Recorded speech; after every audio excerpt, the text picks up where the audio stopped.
Muy bien, muy buenas tardes. Bienvenidas y bienvenidos a nuestro tercer simposio internacional en estudios de arquitectura y ciudad.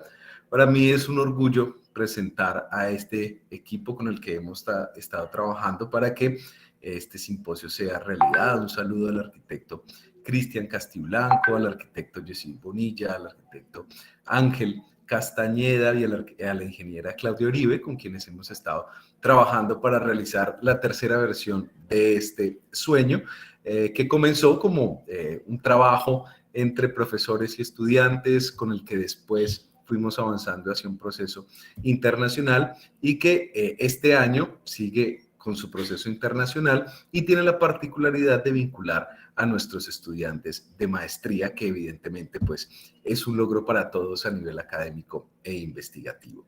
Yo les doy muchísimas gracias por estar aquí presentes. Pronto publicaremos las memorias del simposio, tanto a nivel de video como a nivel impreso o textual, y se las estaremos compartiendo. Arquitecta Lucía, bienvenida, muchísimas gracias por estar acá. Los dejo con el arquitecto Ángel Castañeda para que haga la presentación de nuestra invitada especial en el día de hoy, para dar la apertura oficial de nuestro simposio. Muchísimas gracias a todos por asistir y que nos gocemos este magnífico espacio que hemos impulsado entre todos desde el grupo de investigación, desde el programa de arquitectura, el Departamento de Arquitectura y Diseño, la maestría en urbanismo y la Facultad de Tecnologías. Ángel, muy buenas tardes. Buenas tardes, Andrés. ¿Me escuchan bien, cierto? Sí, señor. Perfecto. No, pues buenas tardes a todos los que están con nosotros en estos momentos. Como lo decía el profe, el día de hoy tenemos el placer de tener desde Brasil, del estado de Sao Paulo, a la profesora Lúcia Chimbo, con la conferencia titulada La financiarización de la vivienda en Brasil. Lucia es profesora asociada del Instituto de Arquitectura y Urbanismo de la Universidad de Sao Paulo, en São Carlos, en Brasil. Ella es investigadora del grupo de investigación AVIS en vivienda y sostenibilidad, también de la misma universidad, y del grupo YBY, no sé realmente cómo se pronuncia, profesor me corregirá, estudios del suelo, políticas públicas y producción del espacio y el paisaje, también del Instituto de Arquitectura y Urbanismo de la Universidad de Sao Paulo. La profesora Lucia recibe becas de productividad en investigación por parte del Consejo Nacional para el Desarrollo Científico y Tecnológico de Brasil. Es arquitecta, máster y doctora en arquitectura y urbanismo de la Universidad de Sao Paulo, en Sao Paulo. Pues realizó su postdoctorado sobre política de vivienda en el Laboratorio de Vivienda y Asentamientos Humanos de la Facultad de Arquitectura y Urbanismo de la Universidad de Sao Paulo, y sobre financiarización y producción de vivienda en el Laboratorio de Investigación Interdisciplinar Ciudad, Espacio y Sociedad de la EBS, Universidad de Lyon, en Francia, donde fue investigadora invitada. Recibió el premio a la excelencia en el liderazgo de nuevas investigaciones de la Universidad de Sao Paulo y ha coordinado diversos proyectos de investigación en las áreas de política de vivienda, mercado inmobiliario, financiarización y producción del espacio urbano. Lucia, le agradecemos por haber aceptado la invitación para participar pues, de este tercer simposio internacional, Estudios en Arquitectura y Ciudad. Y bueno, sin más, por favor, el resto de participantes, pido que por favor apaguen sus micrófonos y Lucia, por favor, el micrófono es todo suyo. Muchas gracias por la invitación. Es un gusto estar aqui com vocês. Bom, vou pedir desculpas porque vou falar em português, mas a minha apresentação será projetada e está em espanhol. E já também peço desculpas antecipadamente, caso tenham pequenos erros aí na tradução, porque eu mesma fiz essa tradução. Mas eu espero que vocês consigam me entender. Acho importante aqui na nossa bilateralidade entre os países latino-americanos, o português e o espanhol. Tenho me esforçado em aprender o espanhol, mas como eu nunca fiz aula formal de espanhol, me arrisco a fazer uma conferência em portunhol. E também por conta disso, eu queria agradecer também o convite e também a apresentação que o Angel fez sobre, né, rapidamente sobre os meus trabalhos, muito bom. E também por essa questão da língua, talvez, e como a gente está aqui num formato mais fechado, com menos participantes, vocês podem, por favor, podem levantar a mão ou colocar no chat, ou se o Angel quiser também coordenar isso, eu posso parar a minha fala para tirar qualquer dúvida, tanto de compreensão do português, quanto do conteúdo também. Tá? A gente pode, então, fazer um formato mais interativo, se vocês concordarem. Tudo bem? Perfecto, Lúcia. Voy a aclararles a ellos para que... vou aclarar, na verdade, para eles o que você acaba de falar, para ficar mais clarinho. Lo que la profesora Lúcia estaba diciendo, solamente esta parte, que por favor que tengan la libertad y la tranquilidad de interrumpir si es necesario. Yo trataré de hacer la moderación en ese orden de ideas para tal vez detener a la profesora y ustedes pueden preguntar con toda tranquilidad, dependiendo del caso, si ustedes concuerdan. Ok, muito obrigada. Então, eu propus esse tema, né, aqui para conversar com vocês, um pouco para entender tanto o debate sobre a financiarização do espaço urbano, ou mais especificamente, da financiarização da vivenda, da habitação, e também para entender como esse tema é analisado no Brasil pelos estudos recentes e pelas pesquisas, investigações recentes que estão sendo feitas aqui no Brasil, obviamente, tentando fazer diálogos, tanto com a bibliografia latino-americana, quanto internacional, aí pensando nos países europeus e nos Estados Unidos. E, então, não sei o quanto vocês também já ouviram, né, ou já se dedicaram ao estudo desse tema, por isso uma parte da minha fala, eu faço uma introdução discutindo, né, as principais questões que são trazidas ao enfrentar esse problema, e depois eu vou partir para a análise, né, do que é a financiarização da habitação, da vivenda no Brasil, nos últimos 10, 15 anos. Tudo bem? E eu começo trazendo, né, para mim, um autor fundamental, o colombiano, vocês devem conhecer, o Samuel Jaramillo, que até hoje, né, se dedica aos estudos, né, da produção do espaço construído, e nesse seu texto, em que ele analisa a cidade de Bogotá, ele vai, então, identificar as formas de produção do espaço construído, e, a meu ver, esse estudo e essa categorização que o Jaramillo faz, ela é muito importante para a nossa compreensão sobre as cidades latino-americanas. Por quê? Porque sabendo que o espaço construído, ou mais especificamente, a habitação, é uma mercadoria, né, com alto preço, se assim, né, aqui pensando que estamos dentro de um sistema, né, ou num modo de produção capitalista, ela tem um alto preço, ou como eu poderia dizer, um alto valor de entrada, né, para aquisição desse bem. E aqui, então, nos países latino-americanos, o que a gente vai ver é uma diversidade dessas formas de produção e, ao mesmo tempo, no caso da habitação, uma ênfase na aquisição ou na produção da casa própria. Ao invés de outros países, como, né, na Europa, sobretudo, em que se desenvolveu uma política habitacional mais voltada aos programas de locação social do que aos programas de aquisição da casa própria. Isso em termos históricos. Recentemente, também mesmo nos países europeus, o que a gente viu, né, com o avanço do neoliberalismo, foi justamente uma privatização daquilo que era esse parque público da habitação.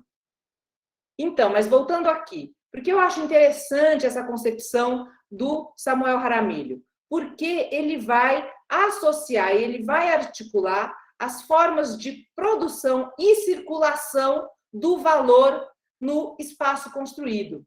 Porque, em geral, nós, e aqui eu faço uma autocrítica também, nós da arquitetura e do urbanismo, nós nos preocupamos, em primeiro plano, com projeto, construção e depois efeitos ou consequências dessa produção nas dinâmicas urbanas.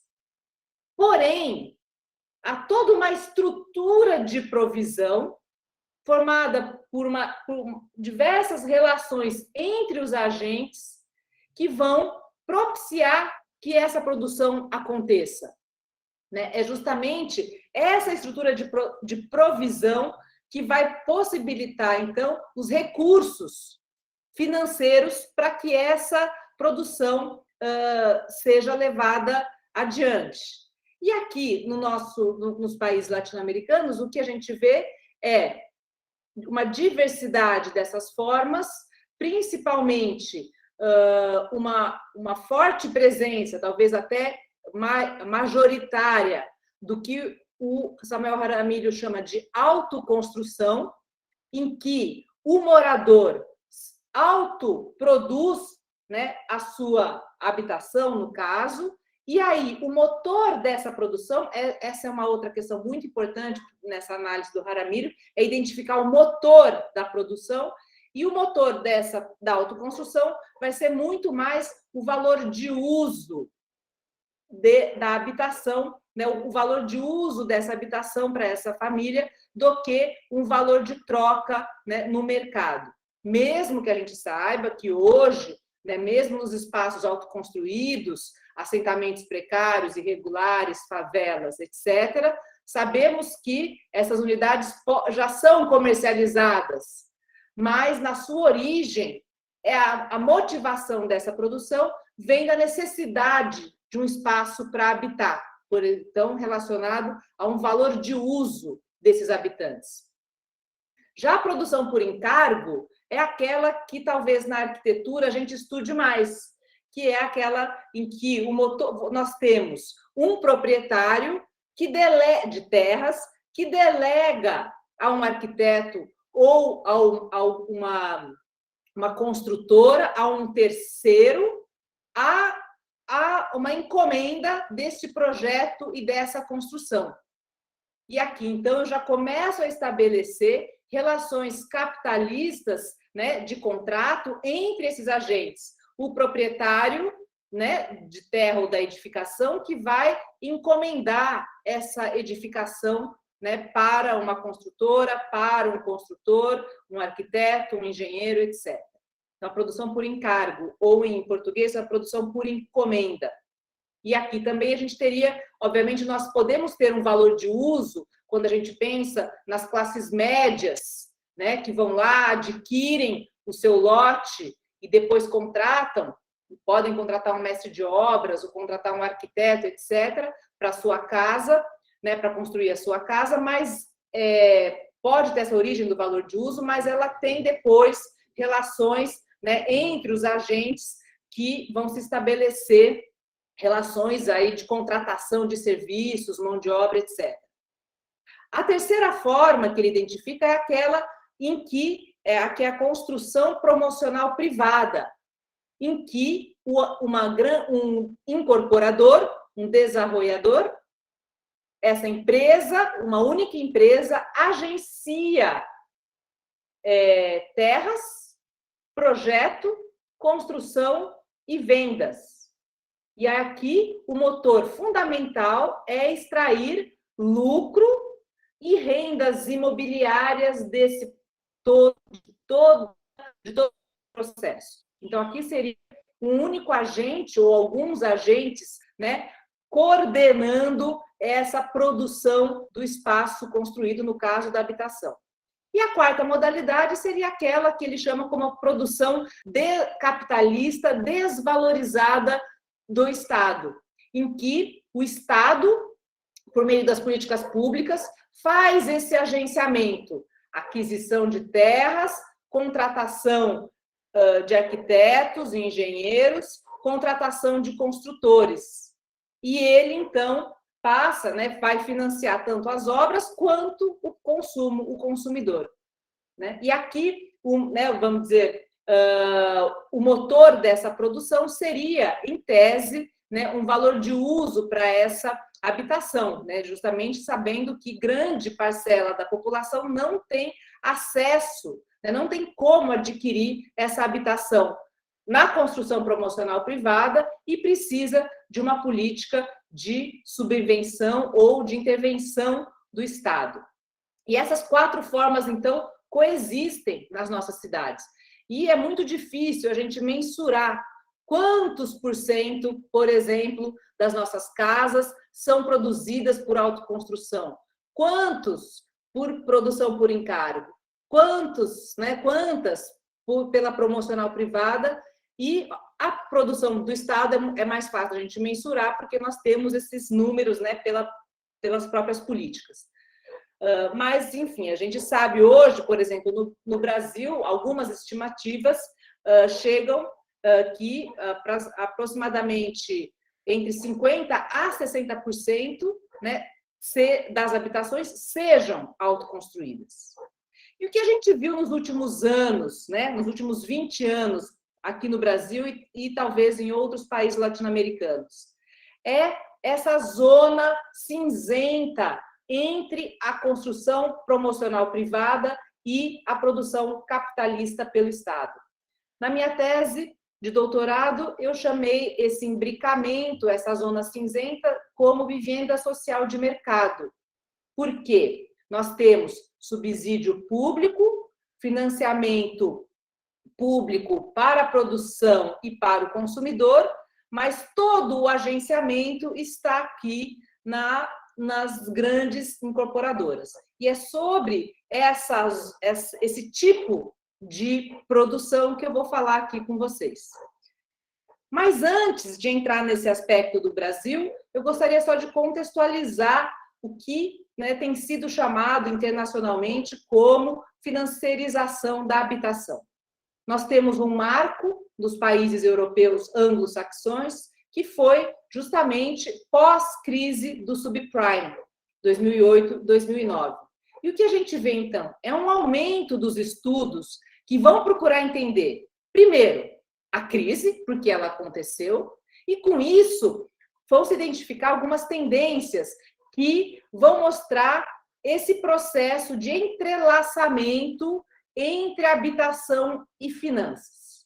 E esse entrelaçamento ele pode se dar, primeiro, por essa identificação, né, da habitação como mais uma possibilidade de ganhos financeiros por parte de investidores. Então, por isso, nós temos aí financiamentos, né, a longo prazo, facilitados pelas políticas públicas, mas com alto preço. Então, por isso, um processo de financiamento a longo prazo que favoreceu a aquisição da casa própria, porém sobrevalorada. E o que isso causa é um crescente endividamento das famílias. Essa é uma outra tendência também nos estudos, identificar como cada vez mais as famílias estão endividadas e essa lógica das finanças é introjetada no cotidiano, né? O que nós chamamos da financiarização do cotidiano. Obviamente, tem aí a questão da securitização ou titulização das hipotecas. Nos Estados Unidos, esse foi, né, o estopim, né, desse processo. Depois, nós temos cada vez mais uma especialização de alguns setores de habitação privada especializados em alguns tipos de serviços. Por exemplo, habitação para idosos, habitação para estudantes. E esse entendimento como habitação como serviço também passou a ser um nicho de mercado para que investidores financeiros passassem a comprar tanto a propriedade quanto obter rendas desses serviços no longo prazo. E, obviamente, as políticas de subvenção à aquisição da casa própria, que aqui na América Latina foi acentuada nos anos 2000. Então, nós temos isso na habitação e cada vez mais essas narrativas e práticas que antes se restringiam ao mercado financeiro, elas vão se difundir, por um lado, em indústrias consideradas não financeiras, como no caso da construção civil, como também do próprio setor público, ou, como a gente poderia chamar, o semipúblico, né, dessas agências responsáveis pela habitação.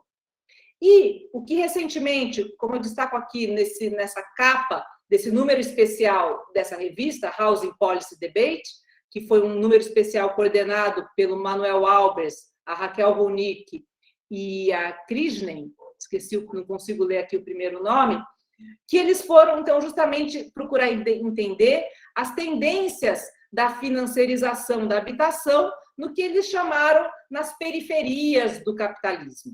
E o que esses autores identificam temos, sim, tendências globais, gerais, que faz parte desse processo maior de financiarização da economia e da sociedade, mas também nós temos tendências particulares ou específicas dos países, de alguns países. E aí nós podemos, isso obviamente ancorado, né, na trajetória político, né, e econômica de cada um deles. Mas o interessante é entender como esses países, né, entram nessa estrutura, né, nessa estrutura mais global, em que cada vez mais, né, nós temos ganhos extraídos pelos rendimentos financeiros em detrimento de ganhos extraídos, por exemplo, pela produção industrial. E um outro marco importante para quem quiser se dedicar a esse tema é o livro, né, lançado pelo Manuel Albers, que chama justamente Financiarização da Habitação. E ele traz essa abordagem da economia política, que também é a mesma abordagem do Samuel Jaramillo, em que a preocupação maior é entender as relações desses agentes que fazem parte dessa estrutura de provisão da habitação, ou, dito de outra maneira, das estruturas de produção e de circulação e de apropriação do valor, quer dizer, como o valor é produzido, é financiado e é apropriado nessa cadeia de provisão da habitação. Isso eles fazem numa abordagem mais centrada para os países, né, do norte global. E aqui, esse número recente da Housing Policy Debate vai olhar, então, os países latino-americanos, africanos e outros. Expandindo um pouco mais, né, pensando a produção do espaço urbano, nós temos o debate mais geral sobre a financiarização urbana, ou como a gente poderia chamar também de uma urbanização financeirizada. E eu trago aqui, recentemente, eu participei desse seminário internacional promovido no México pela UNAM, então quem também se interessar pode procurar, né, esse programa, e ali nesse seminário, e eu acho importante trazer, eles identificavam então também esses três eixos que vão estruturar os estudos que se dedicam a entender o reflexo dessas alterações mais globais nos processos de urbanização. E eles identificam então que a financiarização a urbanização financeirizada se manifesta pela criação de novos segmentos do mercado imobiliário e novas formas de valorização desse produto imobiliário, e com isso nós temos uma reconfiguração da geografia dos investimentos imobiliários nos países e no mundo. Nós temos também as práticas desses agentes, que também vão se alterar, cada vez mais vão procurando uma rentabilidade dos bens imobiliários, que agora podem ser comercializados como ativos financeiros. No caso do México, um exemplo claro são as FIBRAs, essa é a sigla, mas acho que eu poderia traduzir aqui para o espanhol todos os processos relacionados aos fideicomissos, tá? E depois, uma outra tendência de estudo vai procurar entender os arranjos institucionais e a circulação de instrumentos, né, que vão operar nesse diálogo entre mercado imobiliário e mercado financeiro. Dentro desse debate, a minha perspectiva, e que eu trabalho nas minhas pesquisas, e que depois eu vou aprofundar com vocês, é um pouco uma perspectiva, é uma hipótese sociológica em relação à financiarização.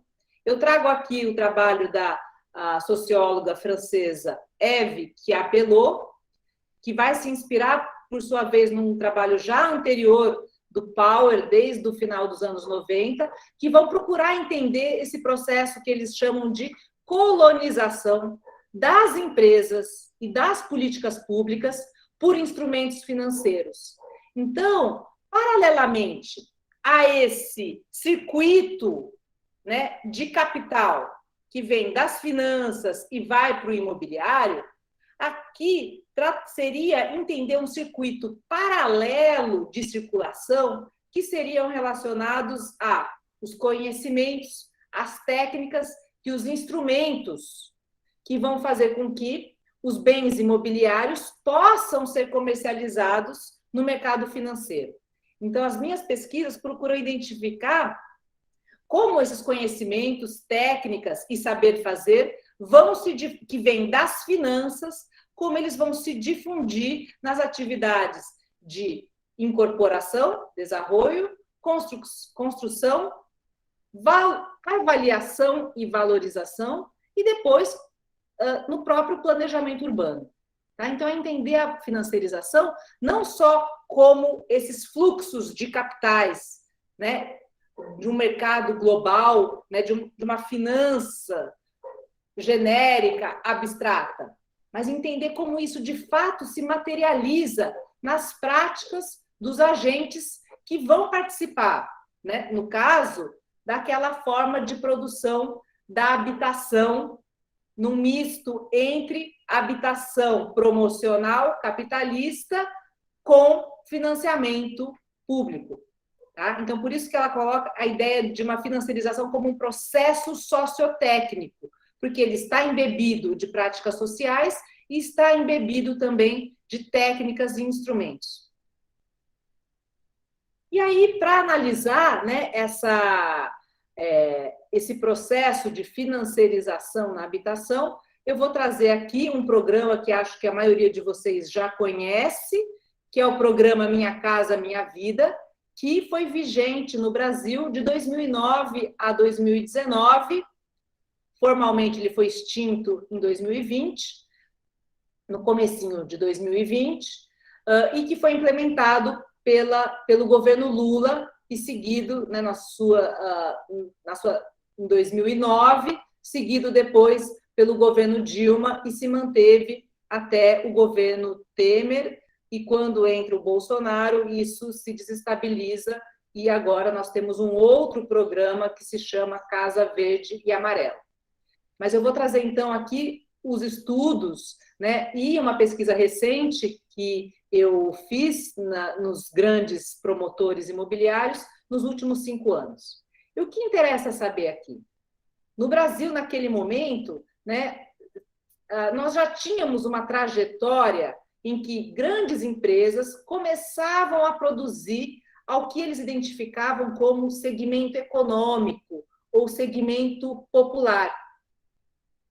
E depois, justamente da crise de 2008, 2009, essa produção que já vinha se acumulando, havia um estoque, né, de unidades habitacionais produzidas antes mesmo da formalização do programa e que a crise internacional poderia abalar. Então, o programa foi muito baseado nessa ideia de uma produção rápida e em escala, né? Então, a gente pode ver justamente, né, no mote aí, né, do slogan do programa, essa ideia de um ritmo acelerado e com a justificativa da redução do déficit habitacional no Brasil. E o que a gente vê em termos de análise dessa estrutura de agentes da política habitacional no Brasil e que talvez se assemelhe, né? Não conheço muito o caso colombiano, conheço mais o caso chileno e mexicano, mas que se assemelha né, o caso brasileiro do Minha Casa Minha Vida se assemelha muito, né, às políticas implementadas no Chile e no México. Inclusive, foram elas, né, a inspiração, né, do governo Lula na formalização desse programa. O que acontece? No Brasil, antes do Minha Casa Minha Vida, nós tínhamos, né, desde o regime militar em 64, o Banco Nacional de Habitação. Esse banco ele é extinto em 85, de 85 até 2009, nós tivemos diversos outros programas, mas nenhum com o peso do Minha Casa Minha Vida, tá? Mas até então, o arranjo desses agentes era basicamente dessa forma, aqui bem sinteticamente. Quer dizer, nós tínhamos um agente financeiro, no caso, o Banco Nacional de Habitação, BNH, que depois transferiu sua atribuição para a Caixa Econômica Federal, que delegava o financiamento e a promoção dessa habitação para um agente promotor. Essas empresas públicas, do tipo, aqui vou falar a sigla, Coab, que eram cooperativas, não sei agora, companhias de habitação, tá? Mas, obviamente, todas elas centralizadas e organizadas pelo Estado. E esse agente promotor contratava um agente executor, as empresas, para executarem as obras. E, por sua vez, também financiavam diretamente os prestatários, os mutuários. Então, vejam, aqui tinha uma centralidade desse agente promotor, que fazia a relação entre empresas construtoras e agente financeiro. O que acontece a partir do Minha Casa Minha Vida? Esse agente promotor desaparece. E aí, é diretamente o agente financeiro, Caixa Econômica Federal, que vai fornecer tanto um crédito para a produção, para essas empresas promotoras, que eu chamei aqui de um agente imobiliário, quanto também vai fornecer diretamente o financiamento ao consumo, ao consumidor. Então, as empresas acabam recebendo, por um lado, elas têm a demanda garantida pelo financiamento ao consumidor e também tem um financiamento à produção obtido na Caixa, na própria, com o mesmo banco, né, com o mesmo agente financeiro. E aí, ao perder essa centralidade do agente promotor, vai caber ao agente imobiliário as decisões daquele processo de coordenação entre aquisição de terrenos, definição de produtos e vendas desses imóveis. Depois eu vou explicar. Na faixa 1, que é a faixa de interesse social, nós temos a participação da municipalidade, que vai escolher os moradores, como também podem oferecer terras públicas, tá? Mas a maioria da produção do Minha Casa Minha Vida se voltou para as outras faixas 2 e 3, que se correspondem àquela que eu chamei inicialmente como segmento econômico. Eu vou explicar um pouquinho mais à frente. Mas o fundamental entender aqui é dessa passagem, a eliminação desse agente promotor público que, de certa forma, coordenava os demais agentes. O que a gente pode ver em relação aos números, né, do Minha Casa Minha Vida? Vocês veem aqui, no gráfico da esquerda, as faixas do programa. A faixa 1, como eu falei para vocês, que ela concentra o déficit habitacional no Brasil. As faixas que a gente poderia considerar de famílias que ganham até 3 salários mínimos. E que o Minha Casa Minha Vida trouxe uma grande inovação. Ele trouxe uma política de subvenção, né? Uma grande parte, então, dessas famílias, uma grande parte era subsidiada com recursos orçamentários, do orçamento público do governo federal. Já o que está em vermelho, verde, roxo, são as faixas 2 e 3, e depois, no finalzinho, nós tivemos a criação da faixa 1,5, que é justamente essa faixa do segmento econômico. Tá? E aí, os fundos, né, destinados não eram orçamentários, e sim os fundos que nós temos aqui no Brasil, do FGTS e da poupança. O FGTS, para quem não sabe, seria uma arrecadação compulsória de 8% sobre o salário do empregado, que vai para esse fundo, e o trabalhador ele pode retirar esse fundo em caso de aposentadoria, invalidez ou para aquisição da casa própria. Enfim, não vou abordar aqui o FGTS, mas para quem se interessar, tem muitos estudos sobre isso. O equivalente que eu conheço no México seria o Infonavit, uma espécie de Infonavit. Na Colômbia, não sei qual seria um equivalente, mas eu sei também que o FGTS ele é muito específico aqui do Brasil. Mas o que eu quero mostrar para vocês é que, a partir de 2013, há uma queda no número de contratação do Minha Casa Minha Vida. Mas essa queda diz respeito à faixa 1, que é a faixa de interesse social. Porque se a gente colocar, e depois eu vou mostrar isso para vocês, o que é para essa habitação de mercado, essa quantidade se mantém anualmente. E no final desses 10 anos, foram financiadas quase 5 milhões de unidades habitacionais no Brasil, no intervalo de 10 anos. Para vocês terem uma ideia, a política anterior do BNH, durante toda a ditadura, durante 25 anos, financiou 4,5 milhões de unidades. E o Minha Casa Minha Vida financiou o equivalente a isso em apenas 10. Então, quer dizer, o programa respondeu sim a essa questão da velocidade, ou como a gente chama, da celeridade da política habitacional. A gente vê depois também o gráfico ao lado, eu trago para vocês aqui o número de pessoas. Sim, poderia ser o Fundo Nacional de Vivenda. Podemos depois discutir, né, o que seria, talvez tenha algumas diferenças, mas essa é a ideia. Do pessoal ocupado na construção civil por tamanho de empresa. Lembra? Olha só, não é à toa que o aumento no número de trabalhadores nas grandes empresas, que é essa daqui, aumenta conforme aumentam as contratações do Minha Casa Minha Vida. Por quê? A maior parte da produção do Minha Casa Minha Vida foi produzida por grandes empresas. E depois de 2013, 2014, a gente vê uma queda. A gente tem no Brasil 2013 e 2014, é um ano de recessão econômica, e a gente vai culminar, né, vai entrar num período de crise que culmina, né, com o impeachment, né, da presidenta Dilma, né, em 2016. Então, esse período, 2013 a 2014, é caracterizado como um período de recessão econômica no país. Isso eu estou falando antes da pandemia. A gente já vinha nesse contexto. Ao mesmo tempo, a gente vê, né, no Brasil, então, nós temos lá Minha Casa Minha Vida produzindo muita habitação, grandes empresas produzindo. No começo, até 2010, nós estávamos num período de crescimento econômico, e nós vemos também aqui como, a partir de 2009, também há um descolamento entre preços imobiliários e outros indicadores da economia, como inflação ou dos custos da construção.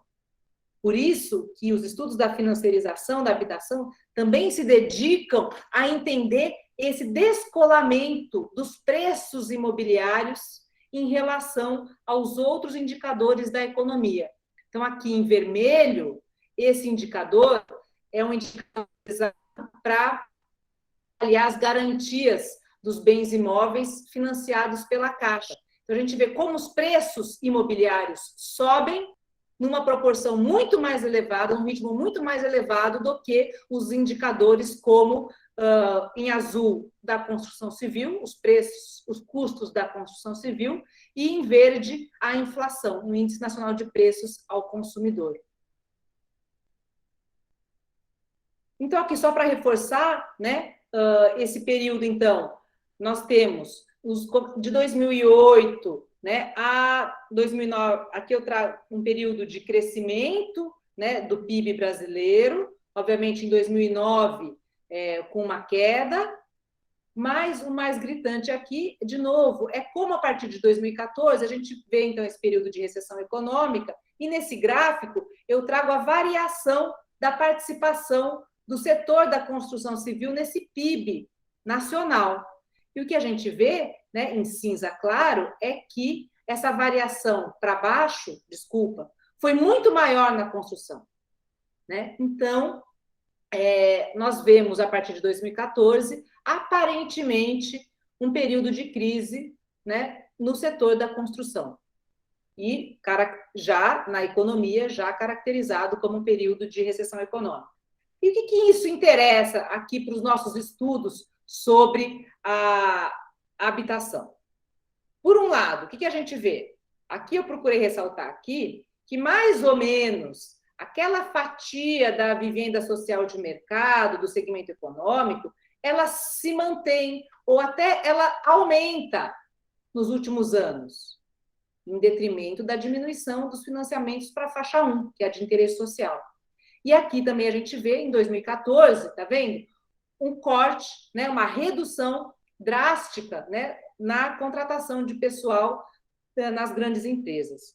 Então, isso nos leva, né, e cada vez mais, em diálogo com outros estudiosos sobre essa questão no Brasil, a gente identifica dois momentos nesses anos de 2009 a 2018.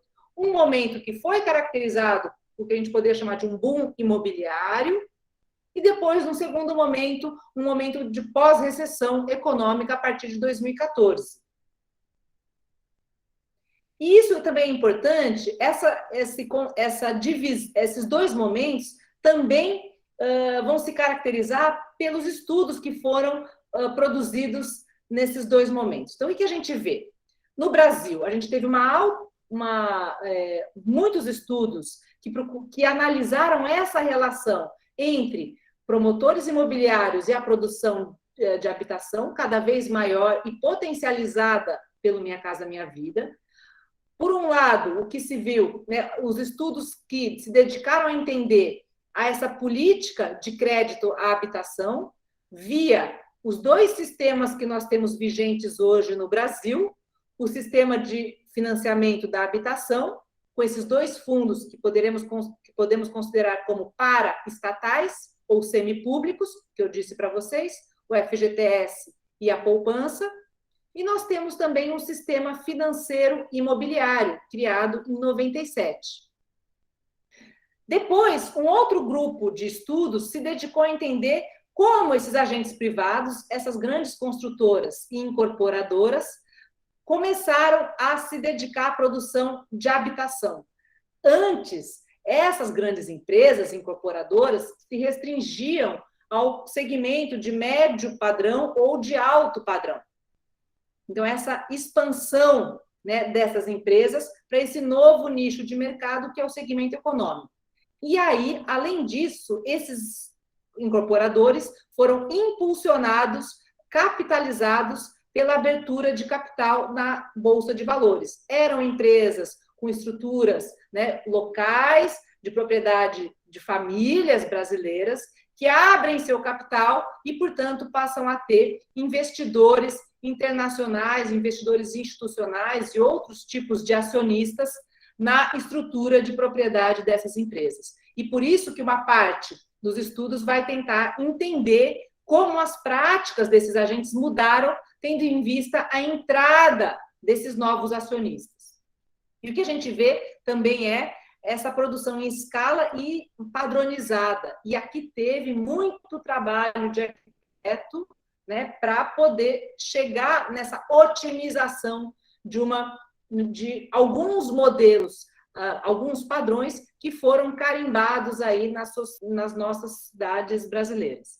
E o que a gente vê é que, no final do Minha Casa Minha Vida, 66% das unidades financiadas foram para esse segmento econômico.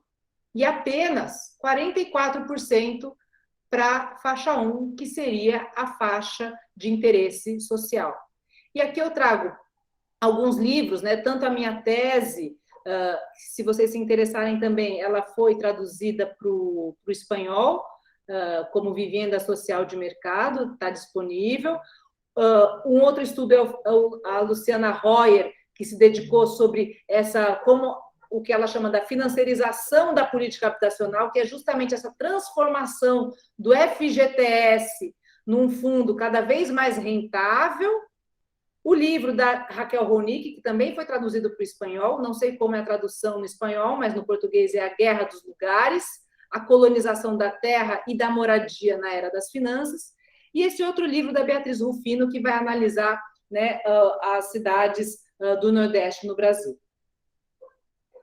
E agora, esse segundo momento, caracterizado pela crise, pós-crise, o que acontece?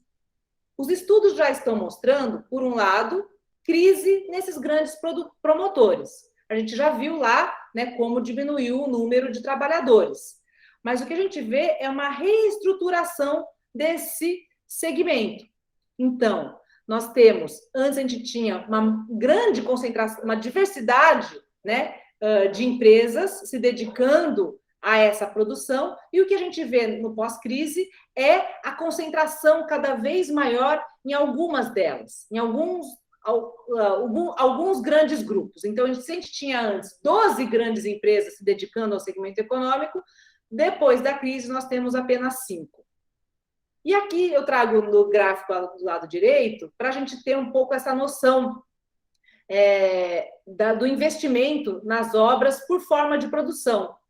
E aqui nós podemos ver também, então eu já disse para vocês, é um número difícil de se estimar, mas a indústria da construção brasileira em 2019 organizou esses dados, que mostram justamente, se até 2014 a maior parte dos investimentos em obras se davam pelas construtoras incorporadoras, em 2018 esse número diminui drasticamente e a gente vê, então, né, mais ou menos um equilíbrio aí entre uma porcentagem das obras financiadas e produzidas por empresas construtoras incorporadoras e também um aumento, né? Quer dizer, um aumento não, tem uma queda também no que a gente poderia chamar de autoconstrução, mas mostrando aí a relevância dessa forma de produção por autoconstrução e como até 2014, né, o aumento da participação das grandes empresas fez parte do que era aquele boom imobiliário.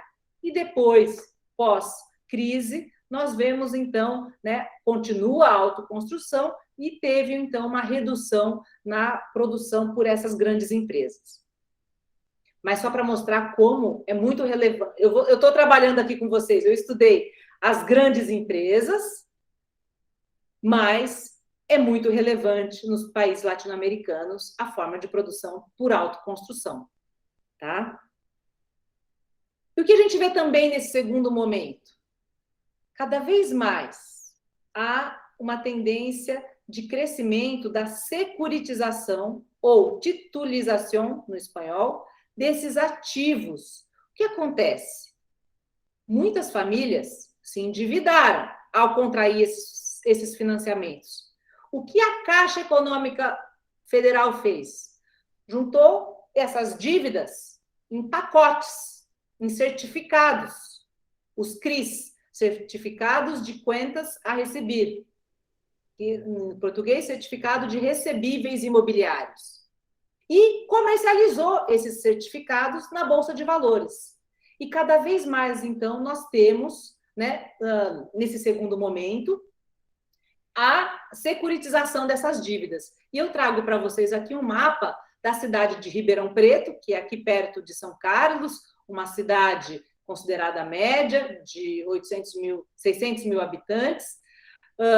E nós temos, então, como essa pulverização aí, né, dos imóveis que são lastreados por emissão de certificados. Então, quer dizer, esse ativo financeiro, ele está lastreado nesse imóvel que originalmente era financiado pelo Minha Casa Minha Vida. Então, de novo, para mostrar como, né, as finanças cada vez mais estão conectadas com a produção real dessa habitação. E até o primeiro momento, esse processo de titulização ainda era tímido. Ele vai crescer a partir da crise.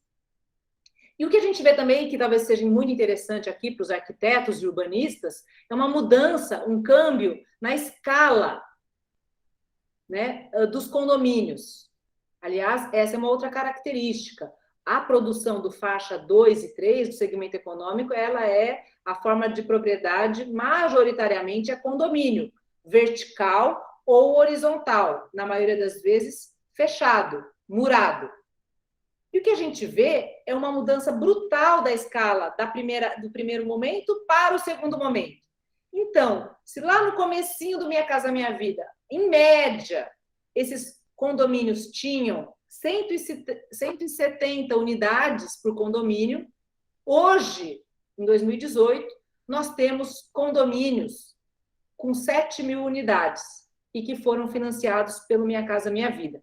Eu trago aqui na foto, nessa maquete eletrônica, 2 exemplos. O de cima, na cidade de São Paulo, né, condomínios verticais, 18 pavimentos, e na figura de baixo, também de 7 mil unidades, num condomínio horizontal na cidade de Ribeirão Preto.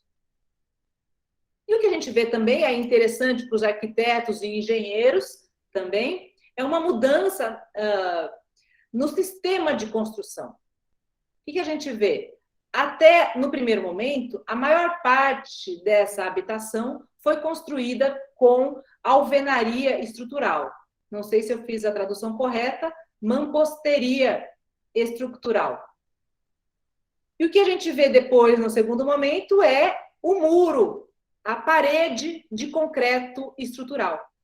Então, essas grandes empresas passam a utilizar cada vez mais esse sistema construtivo que no Brasil foi introduzido em 2007. Né? Foi a primeira norma, se não me engano, foi em 2012, tá? Dessas construções. A gente vê também uma mudança no sistema construtivo, né, entre esses 2 momentos. E para mim, aí eu vou, já para finalizar aqui, vou apresentar alguns resultados da pesquisa recente que eu fiz com grandes incorporadoras para entender quais são as práticas e instrumentos profissionais no trabalho, ou at work. Então, quer dizer, quais eram os instrumentos financeiros que estavam circulando nessas incorporadoras e construtoras que atuavam no Minha Casa Minha Vida, nesses 2 momentos. Tá? Quem eram as pessoas, os agentes que utilizavam e como o trabalho se realizava em função desses instrumentos. Então, por isso, foi uma pesquisa com uma abordagem sociológica. E nós estamos aqui, obviamente, o que eu vou trazer para vocês não é uma pesquisa individual, é fruto de um esforço coletivo de investigação, então, tanto com outros professores, quanto com todos os alunos nos diversos níveis, desde a iniciação científica, maestria e doutorado. Então, né, só para reforçar que esse trabalho não é só meu, e aqui eu deixo registrado, né, na tela o nome, né, dos meus parceiros e colaboradores. Então, essa investigação qualitativa foi levada entre 2017 e 2019, E a gente olhou, então, essas empresas que eram cotizadas na Bolsa de Valores, que se dedicavam tanto para o segmento econômico e para o Minha Casa Minha Vida, quanto aquelas que originalmente vinham de um setor, de uma gama média alta. Então, nós fizemos entrevistas com os diretores, coordenadores da produção, fizemos observações nas obras e nas oficinas, e, além disso, toda a pesquisa documental que, como essas empresas são abertas, elas publicam trimestralmente todos os relatórios contábeis e financeiros publicamente. Então, como resultado, o que a gente vê? Primeiro, nessas grandes empresas, né, vocês podem ver aqui, são 9 grandes empresas, todas elas de capital aberto, né? Naquele primeiro momento de boom, o que a gente vê? Todas essas empresas ou destinaram uma parte ou a totalidade da sua produção para o segmento econômico do Minha Casa Minha Vida. E aí, nós vemos então surgir nesse momento um perfil tipo de promotor imobiliário. Quer dizer, uma grande estrutura, e uma estrutura que atua em nível nacional, com uma estrutura verticalizada, quer dizer, faz todo o ciclo de produção, e é uma estrutura muito similar ao que outros estudos identificaram nos Estados Unidos, na França e na Bélgica, por exemplo. E nesse primeiro momento, quando elas abrem o capital, o que a gente vê é uma primeira difusão dos instrumentos financeiros, que é justamente demonstrar para esses novos acionistas o crescimento e a garantia da produção, que elas vão conseguir produzir em escala. Então, nós vemos aqui o que vai ser fundamental. Valor geral de vendas, que mostra, então, a produtividade do trabalho e a garantia dessa produtividade. Um banco de terras, elas, então, começam a adquirir terras ou fazer parcerias com proprietários locais para mostrar que tinham-se terrenos para que essa produção escoasse. E depois, os números relacionados aos lucros, né, ou ao capital acumulado. Então, uma primeira fase de problematização, uma primeira operação da financiarização, que é procurar categorizar e interpretar esses dados para os investidores. Essa aqui, justamente voltando lá àquela hipótese sociológica da Heve que apelou. Depois, o que a gente vê no segundo momento? Primeiro, é crise. Mas o que a gente vê é justamente algumas empresas nessa crise vão à falência, outras voltam para os seus nichos de origem, segmentos de média e alta renda, mas aquelas que ficam no segmento, o que a gente vê é uma consolidação e um aprofundamento desse campo. Quer dizer, elas continuam, né, apesar da crise, a manter altas taxas de lucro, de ganâncias, mesmo passando por crise. Então, a gente viu nessas grandes empresas uma redução drástica de pessoal. Algumas até chegaram a demitir 50% do corpo dos seus funcionários. Mas, em relação aos instrumentos financeiros, o que a gente vê é uma segunda difusão desses instrumentos, e muito mais relacionados aos indicadores de rentabilidade futura dessa produção. Daí também a gente vê cada vez mais aqueles, então, como eu falei, os promotores que vão se dedicar e vão ficar nesse segmento econômico, e aqueles que voltam para os seus núcleos de origem, né, aos seus nichos de origem. E o que a gente vê, então, nesse momento é o que a gente poderia chamar de uma segunda operação da financiarização, que é justamente essa de tangibilização. Quer dizer, eu preciso mostrar que aquelas expectativas futuras, do rendimento futuro, elas vão ser incluídas nos meus contratos e nas minhas contas. Então, vejam bem, por que isso é importante, né? É porque a gente passa a utilizar instrumentos que são próprios do mercado financeiro, que são muito antigos. Então, valor neto actual, taxa interna de rendimento e rentabilidade sobre fundos próprios não são novos indicadores. Alguns deles foram criados lá no começo do século XX pelo setor bancário. Mas o que a gente vê é as práticas desses promotores imobiliários sendo orientadas agora por esses indicadores. É o que uma outra tendência dos estudos da financiarização urbana vai procurar entender o que é o valor temporal do dinheiro pensando na produção das cidades. Então, quer dizer, eu não tenho mais apenas o meu ciclo de produção de 4, 5 anos industrial. Eu incorporo, né, também o quanto o meu dinheiro vai se rentabilizar nesse ciclo de produção. E aí, obviamente, tem um monte de técnicas aí apropriadas para isso, e eu trouxe algumas delas que passam a ser cada vez mais utilizadas no dia a dia desses promotores imobiliários. A ponto que, no canteiro de obras, né, o sítio, a gestão passa a ser pautada por esses indicadores que vão medir a rentabilidade futura do empreendimento. Então, cada vez mais o que a gente vê é essa hierarquia, né, esses diretores, esses engenheiros, utilizando diariamente o que nós chamamos de uma avaliação financeirizada, que são justamente esses indicadores trazidos do mercado financeiro. Então, numa delas, o programa de gestão da construtora era fazer com que a obra fosse, de fato, uma extensão dessa corporação. E essa corporação é uma corporação de capital aberto, que vai respeitar o valor do acionista e que tem a ver, portanto, com uma mudança nas práticas de governança das empresas em nível mundial. E isso chega no canteiro de obras. Então, por exemplo, os custos da construção desse canteiro era medido pelo valor neto atual, ou valor presente líquido, em português, ao invés de ser apenas medido por custos de material e mão de obra. E o que isso, né? Então, aqui, para a gente, já finalizando, para a gente pensar aqui em possíveis contribuições, né, dessa discussão, e vocês, né, fiquem à vontade para procurar fazer algumas relações com os estudos que vocês vêm implementando.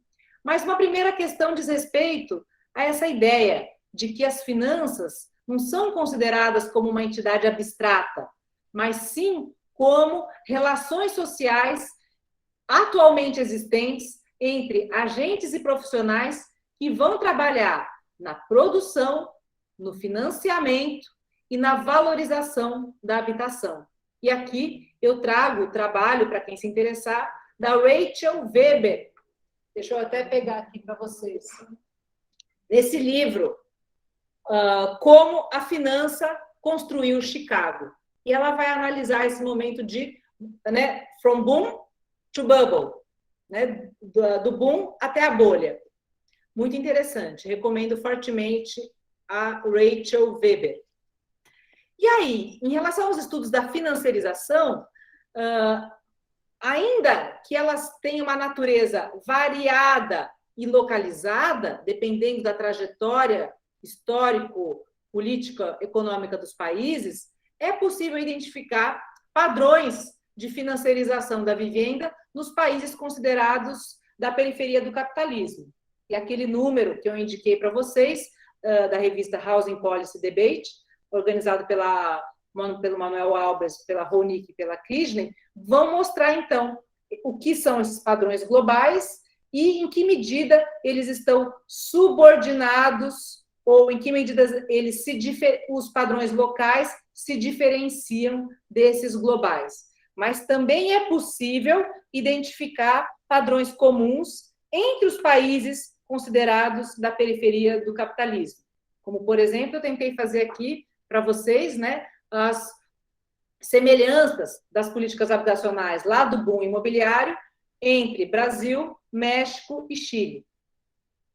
E o que a gente vê também aí como um fenômeno não só dos países latino-americanos, mas também gerais, é que cada vez mais os conteúdos e as orientações da política habitacional são medidos por indicadores financeiros, por expertos privados vindos do mercado financeiro, portanto, não tanto relacionados a técnicos, né, que dominam qual é o problema da habitação nesses países, com o objetivo de uma maior produção de benefícios, de lucros e lucros financeiros, privados. Então, essa é uma mudança também, que lá para os países europeus é importante, então, eles tinham um regime baseado no estado de bem-estar social. E agora, então, cada vez mais as políticas voltadas a ganhos financeiros privados e uma outra dimensão importante é essa visão do curto prazo, muito diferente das políticas keynesianas que visavam o longo prazo. E a pergunta aqui, né, para mim, o que eu persigo nas minhas investigações é justamente como essa hipótese da colonização ajuda a entender a relação entre a dinâmica global de investimentos financeiros e essas estruturas locais de produção de vivenda. Porque, a meu ver, nós temos, né, para além dessas especificidades locais, nós temos uma circulação de instrumentos financeiros cada vez mais arraigadas nas práticas sociais desses agentes econômicos.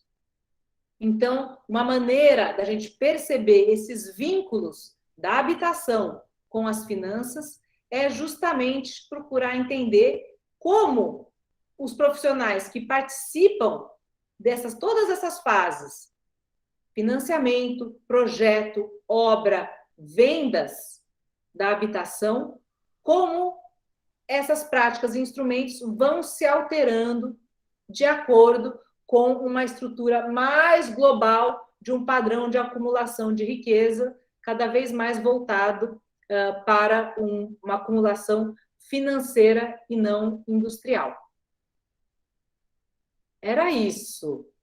Deixo aqui os meus agradecimentos, fico aberta às perguntas e depois à indicação de bibliografia para quem se interessar a se aprofundar nesse tema das políticas habitacionais recentes nos nossos países e esse vínculo com as estruturas de financiamento e cada vez mais com as finanças globais. Obrigada, Ángel, graças. Lúcia, muito obrigado por aceitar o convite em princípio e pelas suas contribuições. Bueno, en ese momento queda abierto para que hagan preguntas, para que hagan algún tipo de comentario. Por favor, queda abierto. Principio, Andrés, creo que abrí micrófono. Lucia, muchísimas gracias. Maravillosa la presentación, los datos, la verdad que me encantaron desde el primer momento, desde lo conceptual hasta la modelación de datos y la relación pues con muchos aspectos que vemos todos los días, ¿no? Y de los cuales hablamos todos los días, pero que en este caso se ven con unas incidencias muy claras, con unos datos magníficos. Yo tengo varias preguntas, pero pues obviamente voy a seleccionar solo unas pequeñitas para no acabar con el tiempo de todos. Una de ellas es una pregunta sobre el contraste dentro de este proceso de financiarización entre los dos modelos que tú nos presentabas, uno que es Mi Casa, Mi Vida y otro la Casa Verde Amarela. Esa es, digamos, como una pregunta, un contraste sintético entre esos dos planes desde tu óptica.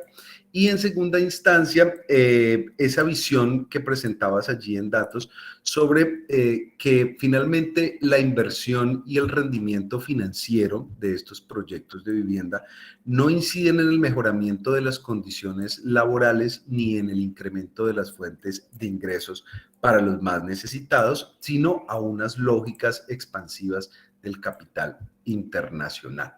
digamos, son como esos dos elementos que me gustaría escucharte, cómo profundizar un poquillo en ello. Muchísimas gracias. Nuevamente quedé encantado con tu presentación. Fazemos uma ronda, bloco de questões, ou já respondo, Ana? Acho que pode ir respondendo aí, talvez. Sim. E para você? Tá, não posso assim. responder. Tá bom. Beleza. Bom, obrigada, Andrés, pelas ótimas perguntas. Então, só para esclarecer, esses dois momentos que eu analisei, todos eles, os dois, estão no Minha Casa Minha Vida. Então, de 2009 até 2019, nós tivemos o Minha Casa Minha Vida como um programa, o programa formal, né? Então, esses dois momentos estavam dentro do mesmo programa. O Minha Casa Verde, o Casa Verde e Amarela foi lançado. Então, o Minha Casa Minha Vida é extinto em janeiro de 2020 e, se não me engano, logo depois, o Casa Verde e Amarela é implementado pelo governo do Jair Bolsonaro. O que eu sei, eu ainda não tenho pesquisas, né? Como a minha pesquisa parou em 2019, então não tenho dados sobre o verde e amarela, mas o que eu sei por acompanhar as notícias, né, de periódicos, é que, primeiro, o verde e amarela, ele se no Minha Casa Minha Vida, já a faixa 1 já quase não existia, no verde e amarela, desde então, não se financiou nada ou quase nada do que seria a faixa de interesse social, mas se continuou, né, deu continuidade ao segmento econômico. Então, a maior parte, eu acabei de ler uma notícia ontem ou anteontem, né, que uma boa parte dos lançamentos imobiliários na cidade de São Paulo, para residência de médio e baixo padrão, é do verde e amarelo.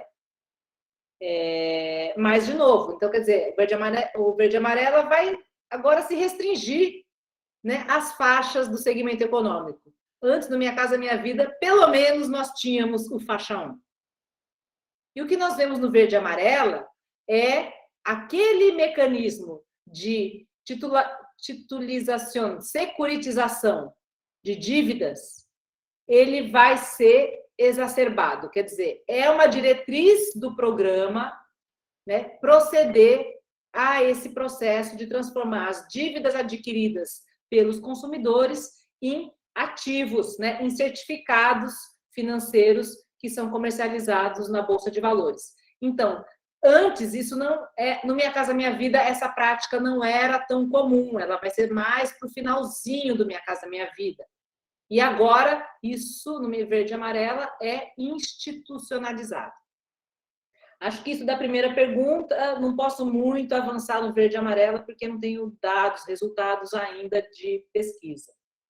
E em relação à sua segunda pergunta, eu acho que é isso, né, que a investigação mostra. Então, nós temos aí um grande investimento, né, tanto dos fundos públicos, semipúblicos, né, para financiar o consumidor, né, dessa habitação, que se acopla com também essa canalização de investimentos estrangeiros. A gente tem que pensar que, depois da crise, né, de 2009, nós tínhamos investidores internacionais que estavam desesperados por encontrar novos mercados. E aqui o Brasil se mostrava, então, até então, naquele momento, né, e o governo Lula muito se esforçou nisso, mostrar como, e o Minha Casa Minha Vida vem como uma resposta a isso também, como um campo, né, ou como uma oportunidade de investimento, né, de canalização desses investimentos. Então, nós temos uma capitalização dessas empresas via abertura de capitais, por um lado, e uma garantia do financiamento aos consumidores pelo Minha Casa Minha Vida, quer dizer, uma demanda quase cativa, né? Uma demanda garantida. Mas o que a gente vê é que essa junção de recursos que existe, né? Há recursos, mas ela não é canalizada para atender aqueles que mais necessitam da habitação. Mesmo que no Minha Casa Minha Vida, isso a gente precisa, né, falar como um mérito do programa, nunca se tinha visto no Brasil um programa com tamanho, né, tamanha subvenção pública, porque na faixa 1, na faixa de interesse social, a maior parte, se não me engano, 70%, até 70% do preço, do valor da unidade, era subsidiado, né? Então, as famílias pagavam muito pouco, porque, de fato, tinha essa preocupação com o déficit habitacional. Mas os é que a política não priorizou o atendimento a essa faixa. E a maioria, como eu mostrei para vocês, 66%, né, quase 2/3, foi para o segmento econômico e não para o segmento de interesse social.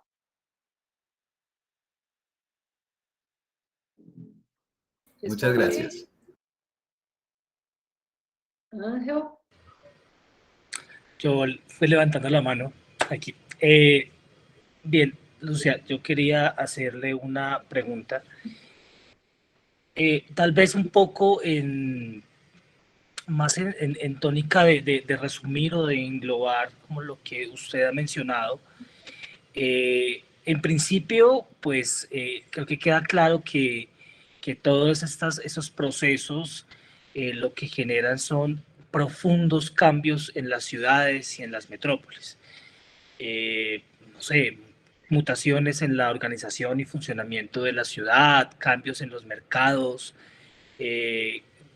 modificación en la imagen del mismo paisaje urbano, transformaciones en los mercados de tierras, en fin.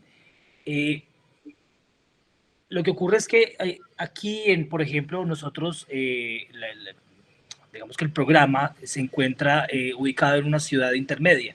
Ibagué es una ciudad intermedia muy parecida a Ribeirão Preto. Es una ciudad de cerca de 600.000 habitantes, más o menos.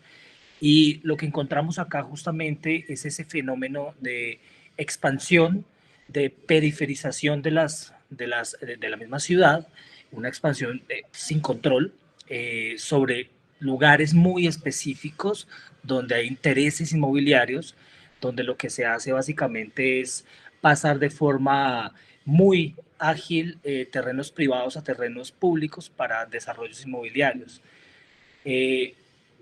Yo resulto siempre haciéndome la pregunta, más a manera de resumen, creo que de alguna forma usted lo mencionó, si existen algunos indicios, obviamente existen esos indicios, pero ¿cuáles serían esos indicios o esas señales que indicarían que está ocurriendo ese tipo de procesos de financiarización en una ciudad como esta? En Colombia los niveles de producción de vivienda no son tan altos como en Brasil, pero digamos que se ha visto una fuerte tendencia en darle impulso económico al país a partir del mercado inmobiliario. Entonces es un poco eso, como englobar un poco el punto.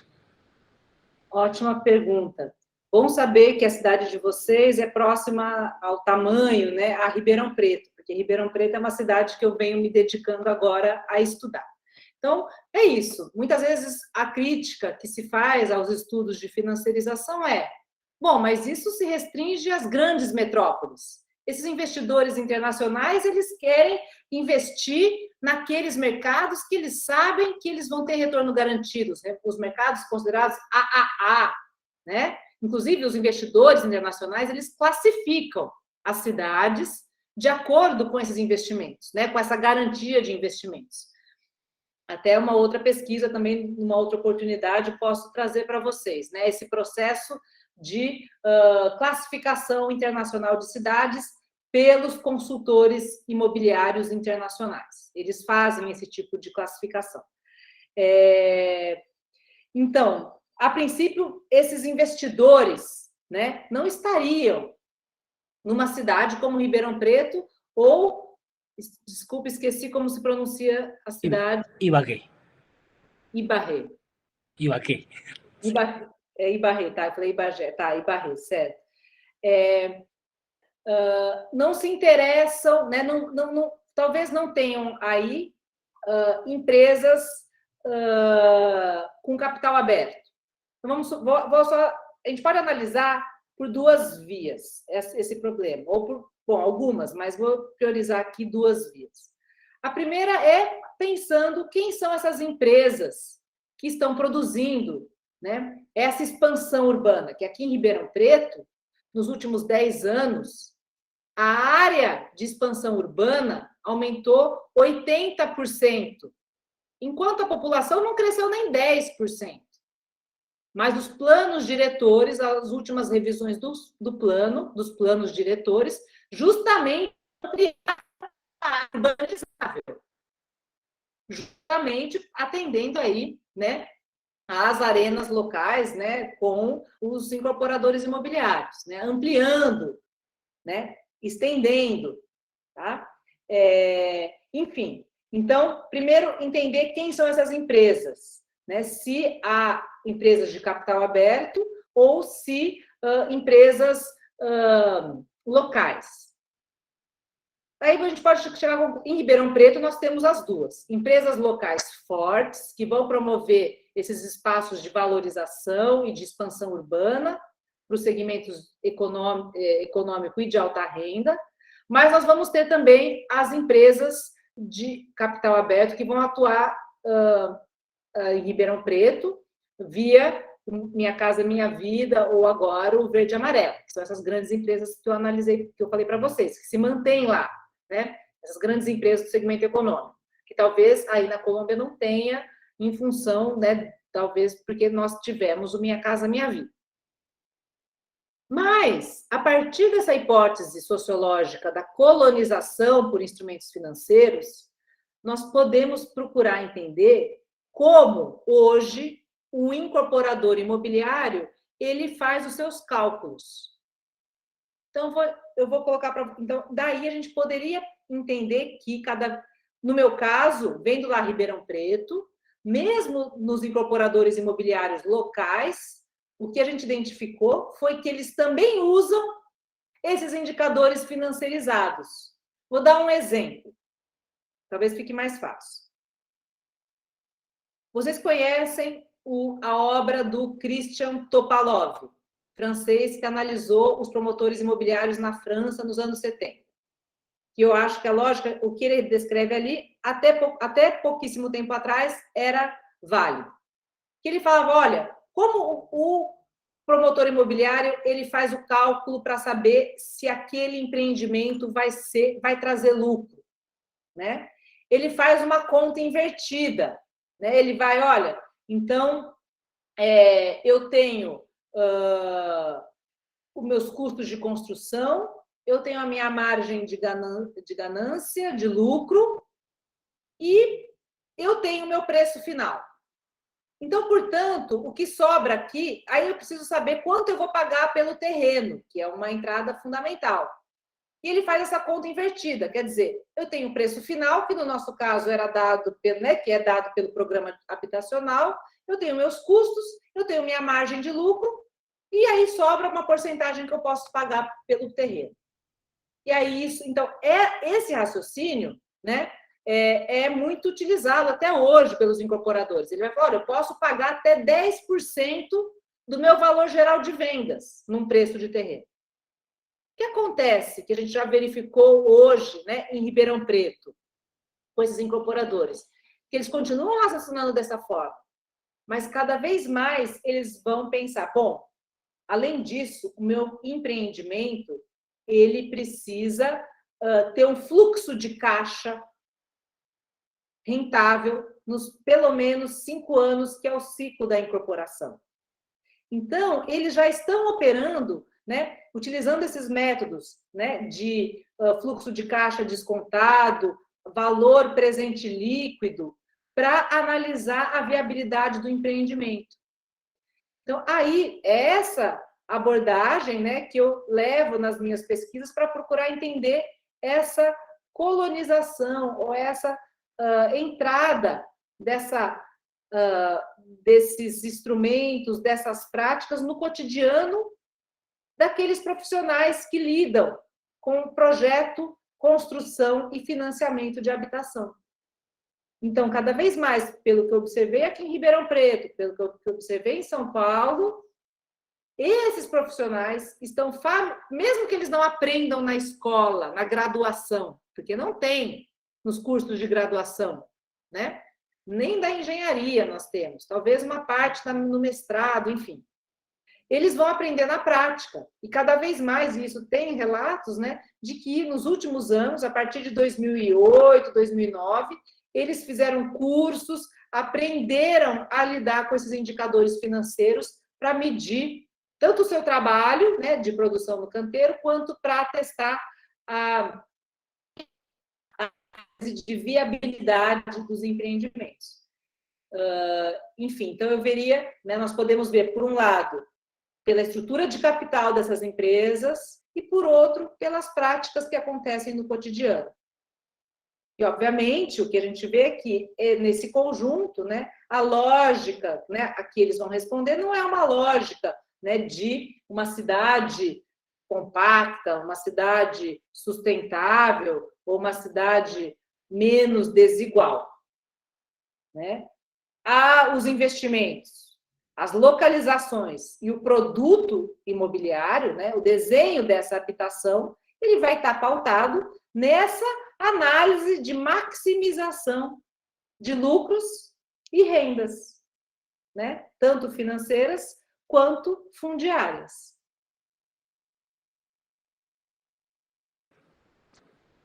Lucía, muchas gracias. Então, Profe Andrés, no sé cómo estamos de tiempo. Porque Bueno, yo tenía... nos quedan 3 minuticos, sí, podemos aprovecharlos mientras... Sí, quiere aprovecharlo usted, profe, ¿tiene alguna duda? Yo tenía otra pregunta por aquí. Medio... Hágale, tranquilo, Ángel. Listo. Yo tenía una duda muy corta. Puede ser un poco tonta la pregunta que tengo en este momento. Digamos que en el campo o en la relación que se encontró desde el inicio entre la construcción, entre las formas de producción, construcción de promoción privada y producción de capital del Estado. Digamos que allí fue donde, en esa relación, fue donde se encontró digamos que ese fenómeno que nos ha descrito hoy. Ustedes han encontrado, digamos que pensando un poco en esa heterogeneidad de las formas de producción, han encontrado la inserción o la relación, por lo menos tangencial, de las otras formas de producción, de autoconstrucción o por encargo. No sé si ha aparecido en algún momento estas formas en ese modelo que usted plantea.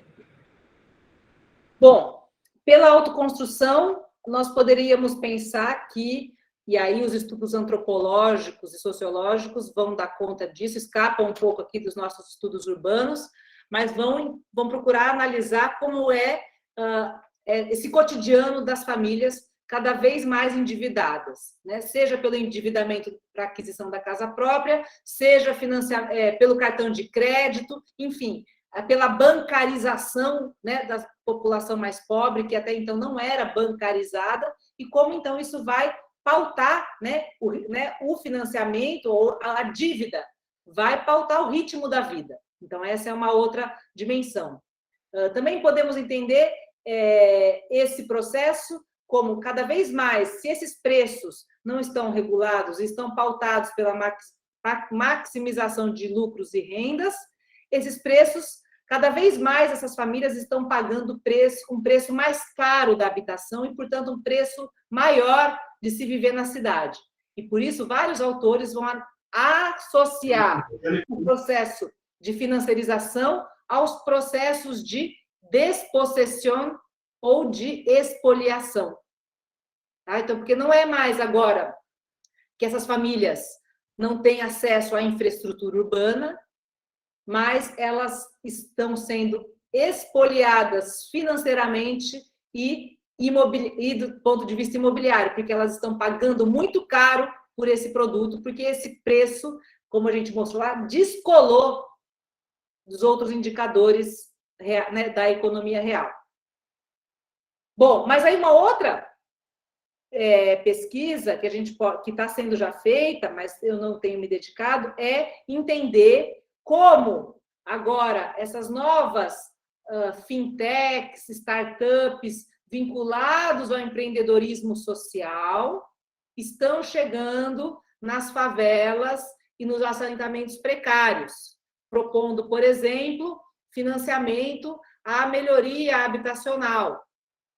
Então, também há estudos recentes da entrada dessas empresas, são empresas, que vão procurar, então, entrar nesse circuito de financiamento às melhorias habitacionais ou à regularização fundiária, né, para que seja um novo campo a ser explorado aí, né, por esses outros produtos financeiros destinados às classes populares.